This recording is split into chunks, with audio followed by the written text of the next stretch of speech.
Akumajo Dracula, or Demon Castle Dracula as it's transliterated, released in 1993 for the Sharp X68000 Japanese computer, is a remake of a similarly titled game originally released in 1987 for the Nintendo Famicom Disk System, which was later converted to cartridge form when brought over to North America for the Nintendo Entertainment System. You probably know the game by its localized title, Castlevania. The X68K Dracula game, initially available only in Japan and accessible later on through emulation, would later see a re-release in 2001 for the original Sony PlayStation under the name Castlevania Chronicles. The first time the game would be officially available on North American soil. In addition to a port of the original game, Chronicles included an arrange mode which introduced new graphical effects, inserted new sprites, and toned down the difficulty of the game. For the purposes of clarity, it should be noted that this is a review of the original Akumajo Dracula game that appeared on the Sharp X68000 computer, a game that I'll be referring to simply as Dracula for the sake of simplicity. Now, since I obviously do not own a Sharp X68K computer, whatever you want to call it, I don't live in Japan, I don't have any Japanese computers. The footage is based off an emulator which tends to hiccup at times during gameplay, but for the most part it runs pretty good, so no real complaints in that regard. We'll use that, and then maybe someday we'll look at the PlayStation version down the line. Much like the original Castlevania game, you assume the role of famed vampire hunter Simon Belmondo, or Belmont as he's known around these parts, who must venture through the demon castle and vanquish the forces of the evil Count Dracula.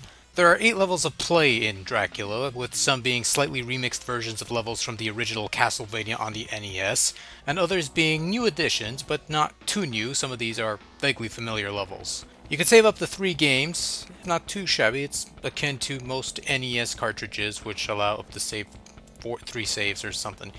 Dracula's graphics are fairly impressive for the most part, with large detailed characters and creatively varied level designs. Mind you, it's nothing that's going to be pushing any new ground. There aren't any truly spectacular visuals, but given that this is a straight up remake of an old 8-bit title, Dracula does succeed in giving that world an extra depth and color that wouldn't have been possible on the original NES. Of course, it's not all roses here. Most of the larger objects, such as spinning gears and giant swinging axes, look rather ugly and pixelated. Maybe because the hardware couldn't handle it? I doubt it's the emulation, because I've noticed the same deal in the Chronicles version on the PS1. But the distorted items don't detract from the overall appearance of the game, which looks pretty good for an early 1990s title.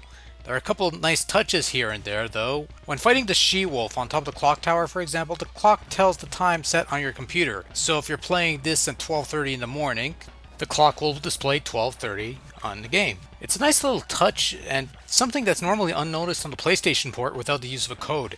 And it's these little things like this that make Dracula a special little beast. There's a couple of extra effects when you play the game on later loops, but we'll get to that later. The soundtrack in Dracula X68K comprises a mixture of remixed classic tunes from previous entries in the series, along with some brand new songs.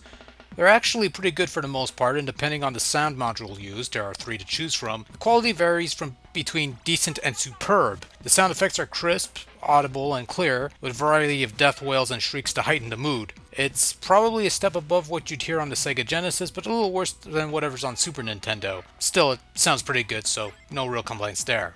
As far as gameplay goes, Dracula X68K plays most similarly to the original Castlevania game, a given considering this is a remake of that title. So anyone remotely familiar with the old school Castlevania games will feel right at home with this one, as all the usual power-up items, sub-weapons, and hidden secrets are included. A couple additions is the ability to control your jump in midair, as well as the ability to whip downwards, either straight down or diagonally down. While this is a step up from the original game, it is a step down from Super Castlevania 4, which was released 2 years prior on the Super Nintendo. Perhaps the limitations of the computer system couldn't handle the 8-way whipping, or it could be limitations in command inputs, but nonetheless, this is a jarring downgrade, and still, the reduced upgrades don't necessarily take away from the game, and it's still a solid addition that stays true to form. Control's responsive as well, so no worries on that count. No, you can't jump on or off stairs, but, you could control your jump in midair, so it's something.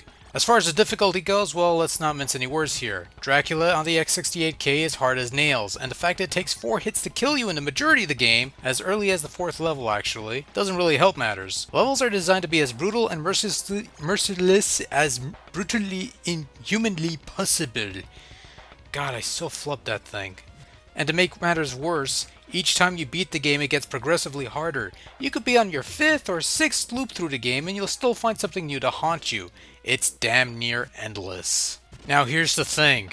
Akumajo Dracula on the X68000 is a good game, a worthy entry into the Castlevania saga, and a lost classic that deserved to be seen. If that weren't the case, we wouldn't have gotten the PS1 port in 2001. However, because Castlevania Chronicles is available as a PS1 game, albeit a rather costly one due to its limited run, as well as a downloadable PS1 classic through PlayStation Network, this original Dracula X68K game is going to be of interest only to the truly devoted hardcore Castlevania fans and collectors. Given that the game is brutally difficult and only available on a Japanese computer that's no longer in production, and not that many people I know of own one, at least non-Japanese people, because I don't know any Japanese.